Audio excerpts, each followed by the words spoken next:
আসসালামু আলাইকুম। আপনার কাছে অনুরোধ, আমার এই ভিডিও যেখান থেকে দেখতেছো একটু বেশি বেশি করে শেয়ার করে দেবা। এটা কিন্তু আমার নিজের জন্য না, আমি চাই না আমি বাইরে লইতাম, এটা কিন্তু এই মসজিদের কাজের জন্য।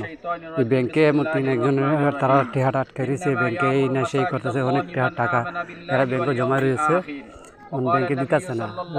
দিল ব্যাংকে কইতাছে 1 লাখ করে নিত, ব্যাংকে চিরে ফিরে টেহা দিতেছে। আপনারা অনুরোধ নিলে এরা মসজিদের কাজটা আটকে থাকবো।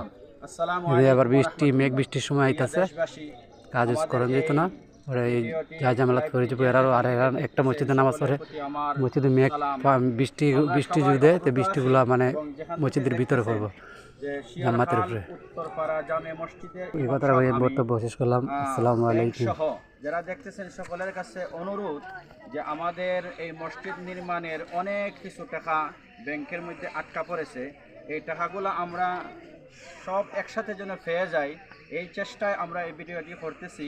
ব্যাংকে আমাদেরকে টাকা দিতেছে না, ব্যাংকে বলছে যে 1 মাস পরে 1 লক্ষ টাকা এরকমভাবে ভাঙ্গে ভাঙ্গে টাকাগুলো দেওয়ার জন্য।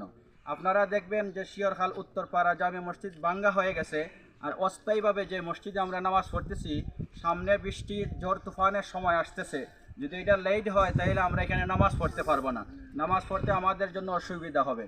তাই এই লাভটি ব্যাংক এবং সকলে যারা দেশ বিদেশ থেকে দেখতেছেন, আমাদের আবদার অনুরোধ, ব্যাংকে যেন আমাদের এই টাকাগুলো একসাথে সম্পূর্ণ দেওয়া দেয়। হ্যাঁ, এইটার জন্য আমি আবদার করতেছি। বাংলাদেশ ব্যাংক, ইসলামী ব্যাংক চণ্ডীপুর, এই ব্যাংকের মাধ্যমে যে টাকাগুলো আটকা আছে এই টাকাগুলো দেওয়া দেন যেন। আর আমার অনুরোধ, বাংলাদেশের যে বর্তমান সরকার আছেন উনিও যদি দেখেন যে আমাদের এই শিয়রখাল উত্তরপাড়া জামে মসজিদে যে টাকাগুলো ব্যাংকের মাধ্যমে আটকা আছে, এই টাকাগুলো যেন উনিও আমাদেরকে দেওয়ার জন্য একটু সহযোগিতা করেন। যদি সহযোগিতা করেন তাহলে আল্লাহ যে কোরআনের মধ্যে বলছেন, ইন্নামা ইয়ামুরু মাসাজিদাল্লাহি মান আমানা বিল্লাহি ওয়াল ইয়াউমিল আখির, এরাই মসজিদ নির্মাণ করে, মসজিদের কাজে সহযোগিতা করে যারা আল্লাহর প্রতি বিশ্বাস করে এবং পরকালের প্রতি বিশ্বাস করে। এবং নবী করিম সাল্লাল্লাহু আলাইহি ওয়াসাল্লাম বলেছেন, মান বানা লিল্লাহি মাসজিদান বানাল্লাহু লাহু বাইতান ফিল জান্নাহ, যেই ব্যক্তি আল্লাহর ঘর নির্মাণ করলো, আল্লাহ তার জন্য জান্নাতে একটা ঘর নির্মাণ করে দিবেন।